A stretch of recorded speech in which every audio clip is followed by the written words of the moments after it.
জেরিন কোথায় রে? ছাদে আছে। ছাদে? এই সময় ছাদে কি করে? ওকে গিয়ে জিজ্ঞাসা করো। না মানে, আচ্ছা, তোর মন খারাপ নাকি? আমার মন খারাপ না ভালো সেটা জেনে তুমি কি করবে? তুমি তো এসেছো জেরিনের খবর নিতে। আমার মন ভালো খারাপ দিতে তোমার কিছু যায় আসে না। আচ্ছা, আমি জেরিনের খবর নিলাম কারণ সে আমাকে খুঁজছিল একটা প্রয়োজনে, তাই। ঠিক আছে, যাও, ছাদে আছে, ওখানে গিয়ে কথা বলো।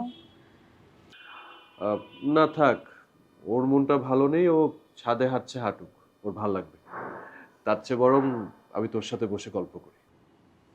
ভাইয়া, আমার না এখন কোনো গল্প করতে ভালো লাগছে না। দেখি দেখি দেখি, এই, তুই কান্না করছিস নাকি? আমি কান্না করেছি কে বলেছে? তরু মামা? তোর মামা কেন বলতে হবে? তোকে দেখেই তো বোঝা যাচ্ছে তুই কান্না করেছিস, একদম চোখ মুখ ফুলাই ফেলছিস। কান্নাকাটি করবো না তো কি করব?